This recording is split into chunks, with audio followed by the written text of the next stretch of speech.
Mesdames et messieurs les professionnels des médias, chers amis, partenaires privilégiés de l'Assemblée nationale, je vous salue et je vous remercie de répondre aussi massivement à ce rendez-vous.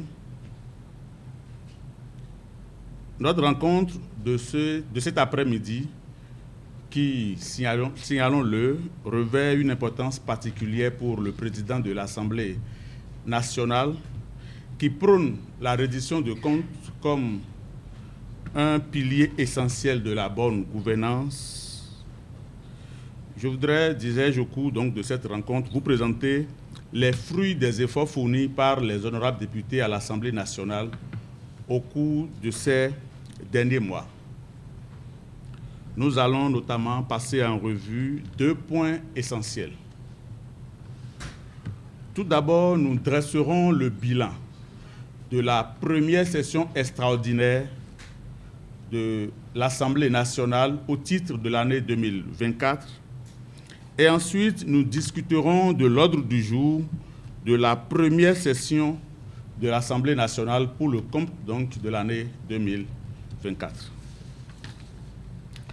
Pour ce qui est du bilan de la première session ordinaire de l'Assemblée nationale au titre de l'année 2024, il faut dire qu'en application des dispositions des articles 88 de la Constitution et 5 du règlement intérieur de l'Assemblée nationale, le président Louis Gbéhounou-Vlavonou a procédé le mercredi 21 février 2024 à l'ouverture de la première session extraordinaire de l'année 2024.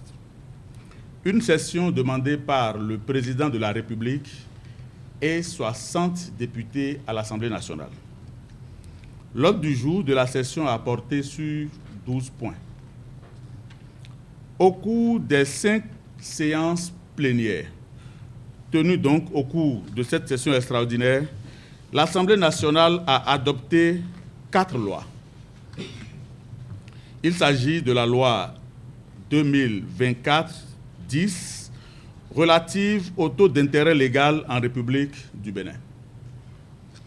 La loi 2024-11 relative aux infractions boursières sur le marché financier de l'Union monétaire ouest-africaine.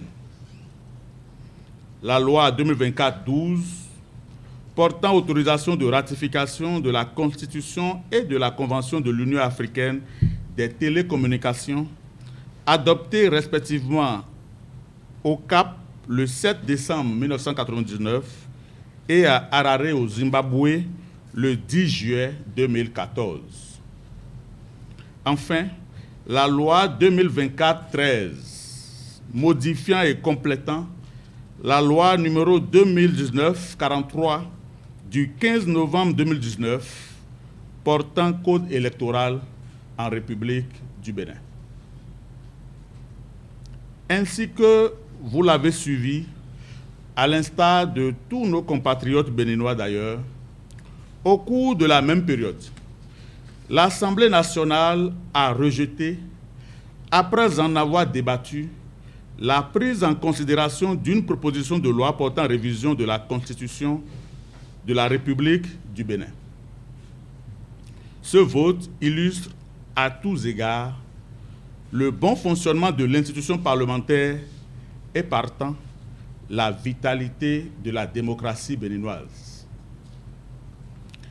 Il convient de mentionner également que l'examen du projet de loi relatif à la Commission béninoise des droits de l'homme a été entamé au cours de la même session extraordinaire.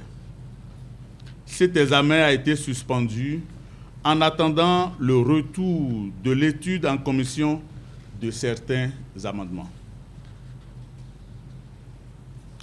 Ordre du jour de la première session ordinaire de l'Assemblée nationale au titre de l'année 2024. Chers amis de la presse, chers confrères, le lundi 15 avril prochain, les députés de la 9e législature entament une nouvelle session parlementaire qui s'annonce particulièrement laborieuse. Il s'agit d'une session ordinaire telle que prévue par la Constitution. En effet, les élus du peuple se préparent pour un marathon législatif avec une vingtaine de dossiers susceptibles de faire avancer les enjeux les plus importants pour notre nation. L'ordre du jour de la première session ordinaire de l'année 2024 affiche d'importants dossiers liés à la réforme économique, à la protection de l'environnement, à la santé publique et à la justice sociale. Entre autres, on peut citer le projet de loi relatif à l'alimentation scolaire en République du Bénin, la proposition de loi spéciale portant amnistie et ou abandon de poursuites judiciaires au profit de personnalités politiques pour des faits criminels. Le projet de loi portant statut du barreau de la République du Bénin. Le projet de loi portant définition et répression de l'usure en République du Bénin. Le projet de loi portant loi organique sur le Conseil économique et social. Le projet de loi portant organisation de l'exercice en clientèle privée des professions médicales et paramédicales de santé humaine en République du Bénin. Le projet de loi relatif à l'activité d'affacturage en République du Bénin. Le projet de loi modifiant la loi numéro 2016-24 du 28 juin 2017 portant cadre juridique du partenariat public-privé en République du Bénin. Le projet de loi portant création des ordres nationaux du Bénin. Le projet de loi portant maîtrise d'ouvrage public en République du Bénin. Le projet de loi sur l'urbanisme en République du Bénin. Le projet de loi sur la Commission béninoise des droits de l'homme. Je le disais tantôt, l'examen était déjà entamé en plénière. Le projet de loi portant autorisation de ratification de l'accord-cadre signé à Cotonou avec la Banque arabe pour le développement économique en Afrique dans le cadre de la protection des investissements en République du Bénin. Le projet de loi portant autorisation de ratification de la constitution de la Commission africaine de l'aviation civile signé le 16 décembre 2019 et de l'instrument d'amendement de l'article 10 de la Constitution de la Commission africaine de l'aviation civile de 2009. Le projet de loi portant autorisation d'adhésion à l'acte de 1991 de la Convention internationale de la protection des obtentions végétales adoptée à Genève le 19 mars 1994. Le projet de loi portant autorisation d'adhésion au protocole facultatif se rapportant au pacte international relatif aux droits économiques, sociaux et culturels adopté à New York le 10 décembre 2008. Le projet de loi portant autorisation de ratification de la Convention entre le gouvernement de la République du Bénin et le gouvernement de la République du Rwanda en vue d'éviter les doubles impositions en matière d'impôt sur le revenu et de prévenir l'évasion et la fraude fiscale signé le 15 avril 2023 à Cotonou. Le projet de loi portant dispositions spéciales de procédures relatives à l'organisation de la défense des intérêts de l'État devant les juridictions et portant création de l'agence judiciaire de l'État. Le projet de loi de règlement pour la gestion 2022. Le projet de loi modifiant et complétant la loi 2022-16 du 19 octobre 2023 portant création, organisation et fonctionnement de la Cour spéciale des affaires foncières. Le projet de loi portant accord consacrant la mise en œuvre de l'arrêt du 12 juillet 2005 de la Cour internationale de justice relatif à l'affaire du différend frontalier Bénin-Niger signé à Cotonou le 13 mars 2023. Le projet de loi portant réglementation bancaire en République du Bénin. Le projet de loi portant autorisation de ratification de l'accord de l'Organisation mondiale du commerce sur les subventions à la pêche adopté à Genève le 17 juin 2022. La proposition de résolution portant code d'éthique et de déontologie des députés béninois. Le projet de loi portant autorisation de ratification de la Convention entre le gouvernement de la République du Bénin et le gouvernement des Émirats arabes unis en vue d'éviter la double imposition et de prévenir l'évasion fiscale en matière d'impôt sur le revenu, signé à Abu Dhabi le 4 mars 2013. Le bilan d'activité et la situation financière exercice 2022 de la Caisse des dépôts et de consignation du Bénin. Divers autres dossiers pourraient être ajoutés donc à ces points que je viens de citer. Mesdames et messieurs les journalistes, dans le cadre du contrôle parlementaire de l'action du gouvernement, la session qui s'ouvre le lundi prochain ne fera pas exception à la pratique instaurée depuis la 8e législature, celle qui consiste à consacrer les séances plénières des jeudis aux questions au gouvernement. Pour le compte de la première session ordinaire de l'Assemblée nationale au titre de l'année 2024, 24 questions sont inscrites au rôle.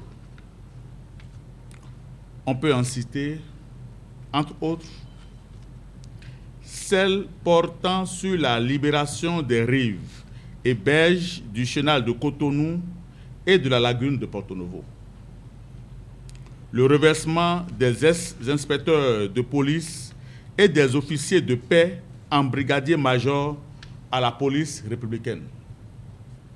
Les conditions de détention de M. Joël Aïvo et des autres prisonniers dans les maisons d'arrêt en République du Bénin.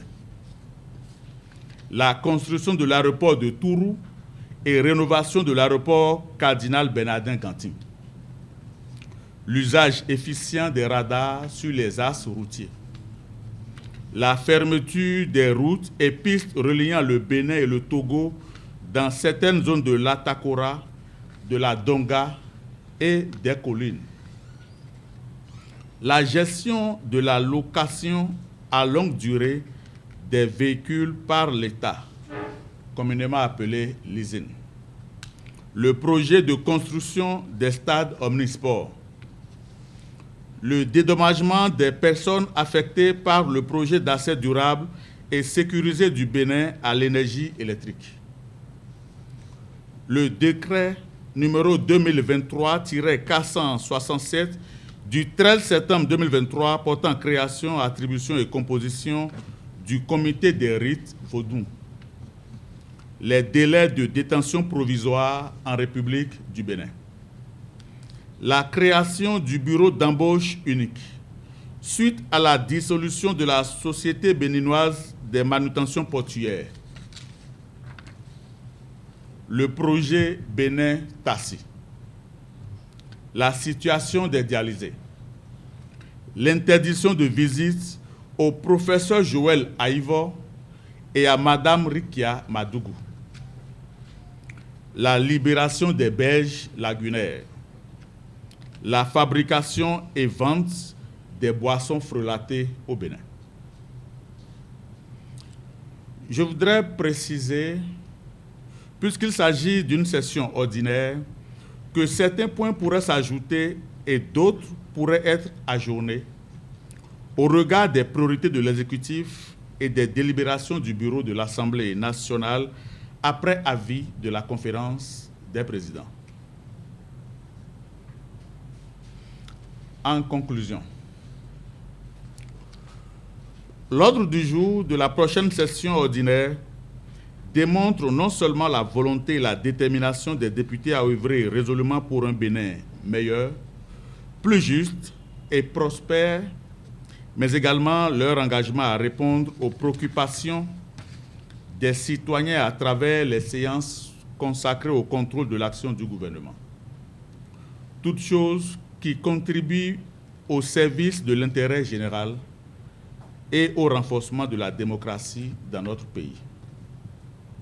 Pour finir, je tiens à vous remercier, chers amis journalistes, de votre intérêt soutenu pour ce rendez-vous périodique. Grâce à votre couverture impartiale des activités parlementaires, vous contribuez au renforcement de la transparence de l'institution parlementaire et à son rayonnement. Je vous remercie de votre aimable attention.